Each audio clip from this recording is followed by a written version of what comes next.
G'day everyone, thanks for having me, and I've got a bit of work to do to emulate the speakers before me, but I'm the only thing standing in between you and lunch, so I'll try and do a pretty decent job.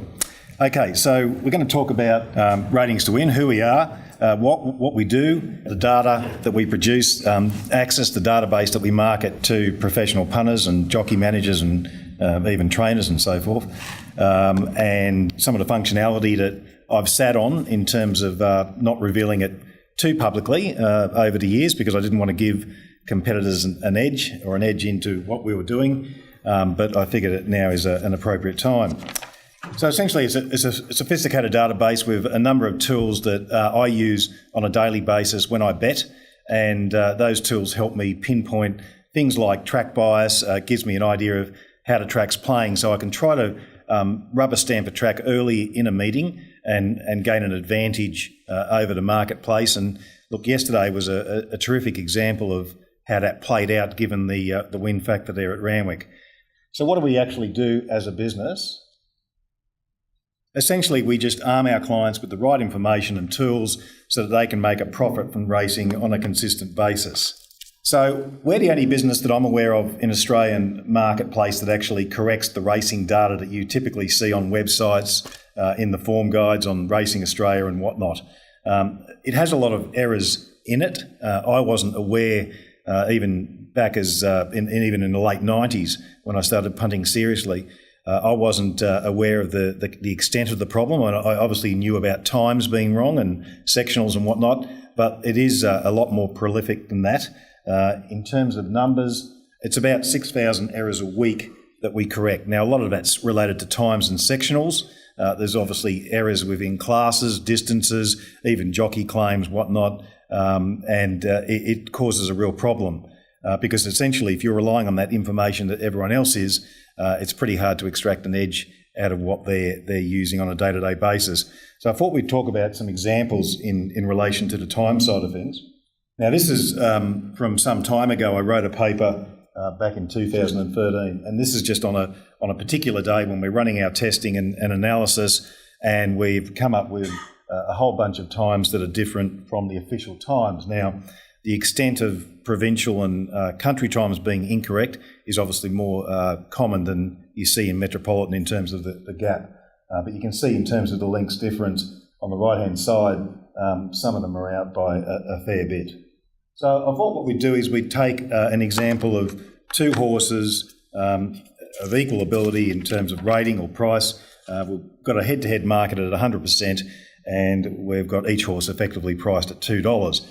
And if we apply the discrepancy that will start off with 0.2 positive, suddenly we end up with $1.85 and $2.10 as being the price line, which obviously is a fair difference to what we started out with using official times that we're assuming to be correct. Then we go into a more significant error. It now shortens that price even further to $1.75. Then we go into 0.8 of a link, and that obviously makes a substantial difference in a two-horse field. And then a fairly major discrepancy, we can end up with a market that is way different to what we would expect it to be had we relied on the official times to begin with. I've got R2D2 bouncing in there. Okay, so the Access database starts off with what we call the race day portal. The race day portal essentially provides the meeting view, a field view, and it's the heart of Access. That's where you do most of your work on a daily basis while you're assessing form. A bit of a picture here now. It's obviously going to be hard to read all this data, and there's lots of colours and whatnot. This is actually a race a few weeks ago at Rose Hill when Key Lister won the last race, and Sugar Bella was the fairly short favourite. Essentially, my market, market was about 2-1 favourite, and got some comments and whatnot. And my markets continue to basically improve, if you like, throughout the day. I run live updates, which effectively accesses an odds feed that's fed into the computer, and the data continues to refine itself, and the markets are obviously being readjusted, and that happens pretty much about every 30 seconds or so, and getting right late into the betting, it happens about every 15 seconds. So my markets effectively are being blended with the official betting market. I use a majority of my market and a percentage of what the betting market offers, but you can effectively customise that to whatever you want it to be. So within the Race Day portal, there's a number of tools. Comparing previous encounters allows me to look at head-to-head combinations between different horses in the race that have met each other before. And importantly, it gives me a snapshot of the last 10 starts. And I can see from an overview point of view which horses are contenders to be able to win that race because they're all adjusted for the conditions of today's race, so weight, sex, time of year, distance, etc. The advanced compare allows me to do comparisons on the entire field at once, so I can actually run filters or ask questions of the entire field as opposed to doing them one-on-one as I'm doing the form. And the key race, which is a very important tool, highlights all the subsequent performances out of that race. So it shows you what they've done since, it shows you what they've rated, it shows you where they've done it, provincial, metro, country, even trials. So you can obviously pick up horses out of very strong form races and label those races going forward. So a quick look at the compare and previous encounters. Now, once again, it's a lot of data and you're not going to be able to see it, but essentially the top section over the left-hand side shows me the overview of the last 10 starts. So it's modelling today's race backwards and says if each horse rates what it rated under the conditions of today's race, how is that going to look in terms of which ones have got chances, which ones don't, etc. You can see key lister is the second horse from the top, and there's lots of green and numbers there indicating it's a very strong contender in that race for today. The advanced compare screen allows me to effectively run filters across all of the horses' past data. Once again, all of the columns and the data that you see here can be effectively customised the way you want to see it or display it. You don't have to show it. You can choose not to show more or less. The data I've got goes wider than that, but it won't fit on the screen here. The key race screen is the one I mentioned about the subsequent performances. So you can see there that Miss Q had one run for a metropolitan placing since that race. And what this does is it shows me every horse in the field and all the margins, comments and whatnot. And down the bottom of the screen, it shows me the meeting summary. So it shows me what took place on the day, so I can see comparative times and so forth for the different events on the day. Okay, so the Race Day portal, I'm going to discuss the ratings that I use. I call them holistic quality ratings. It's just a term. Essentially, what it means is that the figures that I come up with are a function of obviously times, sectional times, so pace shape of the race, and a race quality figure. So I personally rate every race in Australia. I don't rate every horse. I just assign a quality figure to the actual race itself. That's based on benchmarks that I use. And what happens then is that the computer obviously accounts for things like beaten margin, weight carried, etc., and makes the appropriate adjustments to each horse.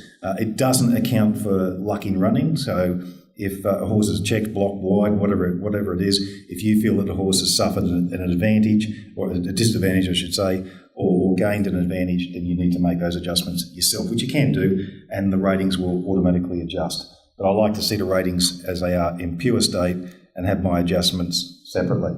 We also have speed ratings. Our speed ratings are based on verified times. So we get every single race in Australia, New Zealand, Hong Kong, verified. We get all sectionals verified. And so our speed figures are obviously calculated off a similar concept to what Mark talked about with par times, except we have a process that obviously takes into account track speed on the day. So what we're looking to do is adjust those times for the speed of the track on a particular day, fast or slow, so as to normalise it to an effective good free surface without bias.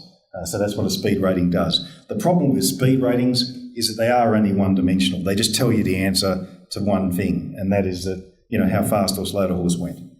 Obviously, race sectional ratings, which highlight the winner and the leader. So you get leader winner times, the different sections in the race, different splits are important to understand the context of how a performance occurred.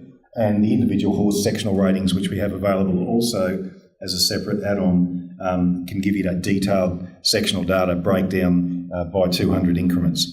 and obviously splits, and we provide rankings so that you understand the context of what that means on the day in terms of quality.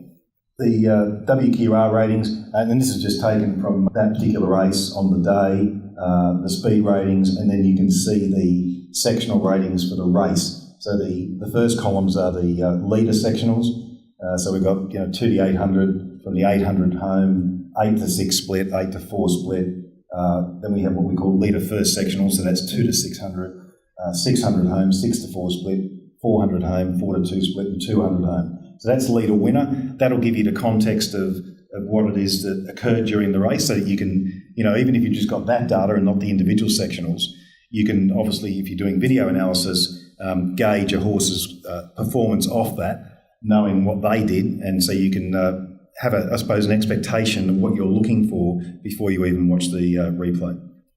The individual horse sectional ratings, once again, apologise, a lot of data. Look, essentially we have every section, depending on the distance of the race. Obviously you're going to get data for longer distance races from the 1600 home. I generally only look at what occurs from the 1200 home, or 2 to 1200 and the 1200 home, and then the rankings accordingly of each of those, how they shaped up on the day. So in the past form, essentially we provide 20 starts. Form, you can let the database grow if you choose to not trim it using the settings in the back end. All barrier trials, horse comments, that's for you to do. We don't provide the horse comments. So you can make your own individual comments about the race, about the meeting, and you can also profile jockeys, trainers, and combinations of those, and also the tracks themselves. So all of the tracks and so forth, I have notes about different rail positions and what that means, and who's going to gain advantage and what not. So the 20 start form just looks similar to that. You can set it up the way you want to. It doesn't have to have a particular order. Comments that I produce look something like that. So I've got meeting comment on the left, which is comments about a bias, and then I have individual notes about the actual race itself, the actual horse, things like settling margins, and just some comments about trainers that I like to know about. You can enter them as a bulk feature, or you can do them individually on a screen that looks like this. All of these tools can be accessed from different parts of the program, so you don't have to be in any specific set place to do it, so you can make adjustments on the fly if need be.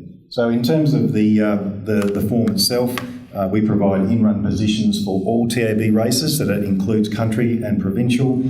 They're taken off videos, so sometimes they disagree with what you see in the official data. The margins that we produce are taken from horses' individual times. So we have a private firm that clocks to 100th of a second, so all our margins are to 2 decimal places, and they'll often be different to what the official margins are or represent. And part of the problem, I think, is that the conversion that they use to arrive at those margins differs on different track conditions, and it's not consistent across the industry. So sometimes I use 0.16 of a second, sometimes 0.18 or 0.2 or 0.17, and that's what causes problems to occur. And on some of the country tracks, they freeze the photo and actually measure back, so they don't roll forward and gain the individual proper beaten margin for the horse. And so the prices that we provide in terms of the dividends that are stored, obviously starting price, we have what we call ISP, or internet starting price, which is essentially a median of the major 8 corporate bookmakers that are operating at the meeting. All the totes, so that's Wynnum Place, New South Wales, Vic and Queensland, and also the Betfair SP. So we have an arrangement with Betfair to be able to provide that to you as well. And that's obviously a product that you really should give serious consideration to, especially if you're looking to back outliers, because the dividends can be substantially better a lot of the time. Gear changes, we provide gear changes retrospectively as well as prospectively, so you actually know what the horse wore or when the gear was applied to a horse at a particular run, which can make a big difference. And we are able to link in the race vision. So I have access to a service, a guy I employ who provides that to me, and I get that in high definition format without all the rubbish on the screen and whatnot, pretty much within about 10 minutes after the race in most of the cases. And that essentially means that when I'm doing the form, I can just click on the run and up pops the vision of the actual race itself or the barrier trial, which saves me a lot of time. So the positions in run, so settled and turn are obviously provided. The margins, as you can see there, they're some weird numbers like 2.16 and 0.54, etc. The actual prices themselves, so the SP, the ISP, the totes and the exchange, and the gear changes are obviously shortened, and there's a legend provided for that. Okay, still in the race day portal, as I said, you'll do most of your work here. There's a module in there called pre-race assessment, and the pre-race assessment module is essentially where I price up my markets, make all my adjustments for different factors that I use. So I produce my own markets, make my adjustments, put in my notes. I like to do notes as I'm doing the form, just to put things in there about the horse or the setup that jog my memory when I'm trading, because often, you do have to make crucial split-second decisions, and that information often is a godsend when you need it without having to go looking for it. My settling maps. Now, the settling maps is a new function of Axis. It hasn't actually been released to market as yet, but will be in the next week or so. And that will allow people to not only use the early speed grid, which is essentially the speed map, but allow you to adjust that, and the algorithms that we've had written then just basically tell you where the horse can get in, or where it will settle, or whether or not it's going to face a wide trip, etc. And the tool that I use mostly on race day is the Verify Race Day Track Condition. So that's really just a tool where you input the official time and the last 600. For Metropolitans, they're not too bad. And that gives me an idea of, one, the correct track condition, but more importantly, it helps me pinpoint whether or not there's a pattern or a bias early that I can take advantage of. And if that's the case, and it happened yesterday, I ended up with a totally different set of markets and prices after about race 2 than what I had in the morning, simply because the map adjustments that I'd applied to the horses, the percentage I allocated to them were greatly different as I discovered the pattern, and that sort of put me onto a couple of winners on the day. So it worked out well. So this is just an example of the setup in there. So essentially I click on the horse's rating from the past starts that I think is most appropriate for today. I make adjustments for different things, and out comes a price at the end to whatever percentage I want to set, and I can use what we call a power exponent, which is essentially just a mathematical function that controls the distribution across those prices between my favourite and my long shot. I prefer to make my shorter prices shorter and my longer ones longer. That's the way I do markets, but it does change from each race depending on the size of the field and the composition of the race. Okay, so this is the top section is what we call the early speed grid, which has been a function of Axis for pretty much since inception. It has an early speed grid for all races Australia-wide, including country races. It's an algorithm that effectively measures the relationship between in-run position as well as the horse's early speed capacity in terms of what it can run, metres per second. There's some jockey and trainer intent functionality that sits behind that as well, and it produces a grid and an expected speed. What the map down the bottom does is effectively represent how wide they'll be and whether or not they can get in. Now, this was the key lister race at Rose Hill a few weeks ago, and that was taken after about the first, well, that was my map, expected settling after about 400 metres. So I don't really think about whether the horse is going to get in. I let the computer do that. I just mapped them and the computer does the rest. And as it turned out, that's pretty close to what it looked like after about 400. There was that pack towards the back where they were sitting 4 and 5 and even 6 deep.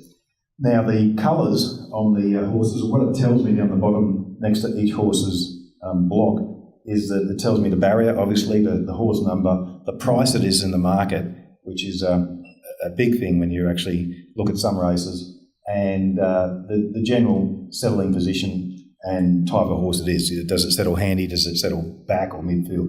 The colours, though, represent the value, if you like, between my price and the market price based on the percentage that I set. So for me, I'm looking for a premium of at least 3%. when I bet. So I'm looking, a $4 horse that I rate $4 won't become a bet until, at least probably 15 to 4, generally speaking, or better. So they come up green, the blue ones are neutral, and the red ones are below your market in the same percentage. So you can pretty much set that the way you like, but often it's a great way to look at a map because you can look at prices, market prices, and see which horses you want to be on. So I was obviously pretty keen to be on Key Lister from the mapping point of view, and it worked out to be a pretty good result. So the Verify Race Day track condition. So this is the tool. So this is that actual meeting at Rose Hill. So essentially all I've done is input the race time here and the sectional time here, and hit a calculate button, and it's telling me in the verified track column that the races 1 and 2 were better than a slow 7. Race 3 was slightly below slow 7, and then it sort of stayed that way until late in the day when it improved. I can see the actual pace of the race. I can see the sectional breakdown on those numbers on the far right-hand side. So, for example, in race 5, they've gone out in a figure of 90, which is essentially 5 lengths below par, and come home 115, which is 7.5. So every 2 points is about, speed rating points is about a length. So you can set that to lengths as well. So if you don't want to see numbers, you can see it that way. And that gave me, I suppose, the advantage on that particular meeting of how the track was playing, and helped me sort of, I suppose, back a few winners on the day, which was a good thing to see. I think we all did pretty well at that meeting, Mark. Okay, so Black Book and profiles. I mean, Black Book functions are a dime a dozen, and but there's I don't think there's one out there that manages the actual content of it as well as ours. So in terms of expiry dates and how many runs you want them to stay, and in the Black Book, and whether or not you want to include spells or eliminate them after spells or whatever the case may be. So there's combinations that you can put in there. You can Black Book obviously horses, jockeys, trainers, and combinations. So if you want trainer combinations and jockey combinations to be highlighted, that can be done as well. And the functionality works that on race day, when you load a file, it will give you a list in Notepad. It'll pop up a list, as well as obviously graphically show you which horses in which races are actually Black Book entries. So in the Pro Function section, now this is where I do all my meeting review work. So this is post-race, where I rate races and comments and so forth. We have a function in Access called Comments Plus. So you can either type comments freehand, which is what most people do, or you can set up a template similar to what the bigger syndicates would do, and that's where I got the idea from in the first place. And you can effectively label buttons with whatever wording or text that you want to use, and underlying that, you can actually get by the click of the button to actually insert the symbols or characters shorthand that you want to use for your comment, and even put in things like checks, blocks, wides, how much margin cost there was involved in each of those occurrences, and you can train it to do the calculations for you and make the adjustment values. So for me, I have all of that programmed. So when a horse sits wide, no cover on a track where it's disadvantaged to be doing that, depending on the pace of the race, my computer will make an adjustment to that horse's rating in terms of the actual margin cost. And that varies from obviously horse to horse. So you can do all of that. And what that does is it puts some, it streamlines the process, obviously. It speeds up the process of doing a meeting. It makes it less prone to error. And obviously if you're making adjustments to horses, which will then factor into the markets that you produce, it means that what you're doing is being done consistently. And that's a really important thing. Okay, so that's just a picture of the Pro Functions view. You can see all the races up the top, and as you click through each race down the bottom, it'll have comments and things if you put them in. And on the left-hand side is a meeting index, and there's a little Y after each meeting, and that just essentially tells me that meeting has been verified. So we produce results every day, but we actually obviously don't get verified times until days later. That's just an example of the Comments Plus setup. Down the bottom is where the operator or whoever's doing it would click buttons, and the comments write themselves up in the top section for each horse. There's an import and export function.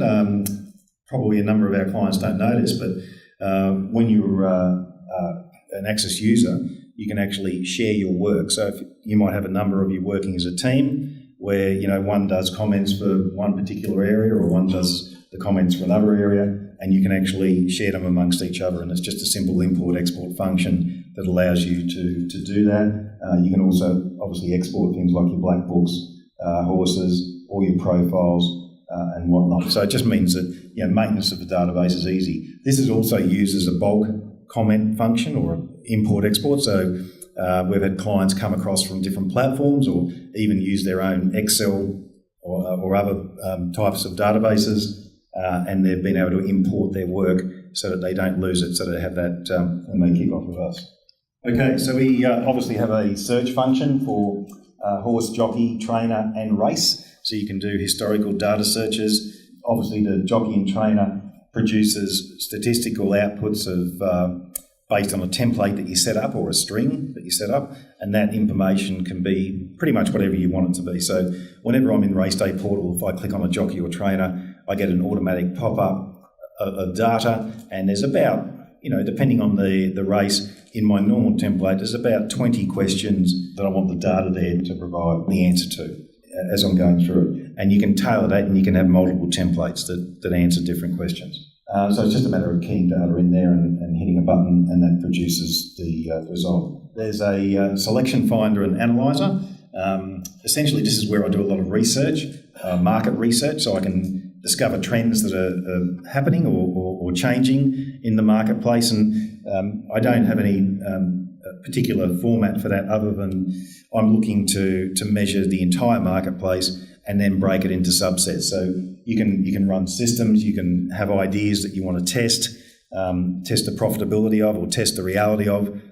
The fact is that most of the time as humans we have an idea, we suffer from observational bias, and it doesn't actually translate out into the real world. So this certainly does that for you. The advanced analysis for jockeys and trainers we just talked about, and the betting analyzer is a very useful tool because it allows you to analyse your bets that you've made, and it provides real data in terms of the risk factors associated with that betting strategy. It shows you all your drawdown, your maximum bank risk, shows you your longest losing sequence. You can measure your bets in different block sizes, so you can say I want to have a look at my last 2,000 bets in 50 bet chunks or 100 or whatever it might be.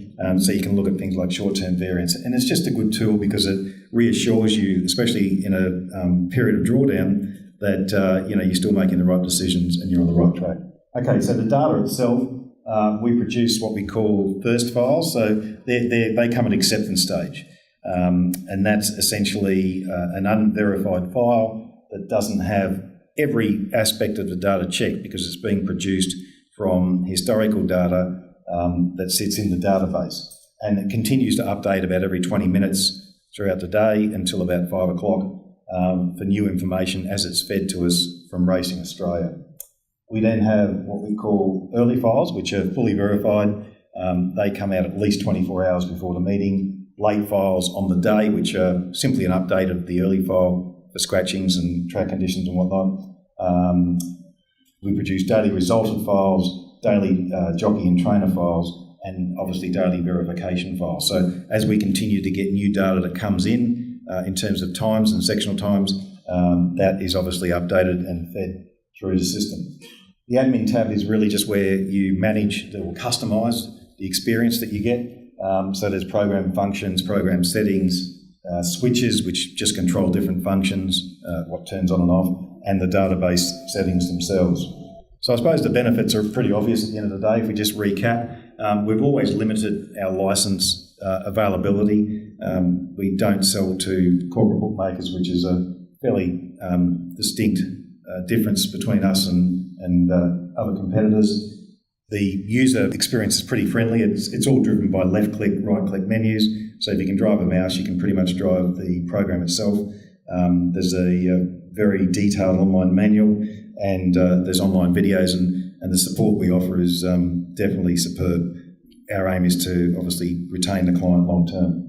So you can pretty much, I suppose, go through the different data that's there and look at variables that you can't find in other publicly available data, which obviously provides a benefit in itself. There's up to about 11 different ratings that are provided, or rankings.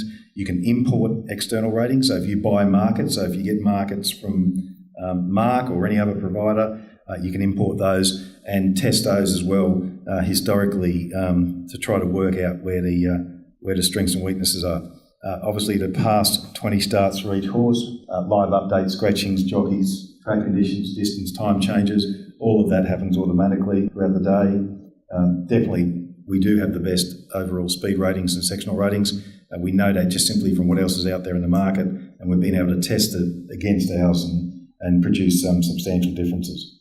Accurate early speed grids, and obviously the settling maps can be customised, and they provide a really good insight into how the race is going to be set up and where the advantages and disadvantages lie in your own market versus the actual betting market itself.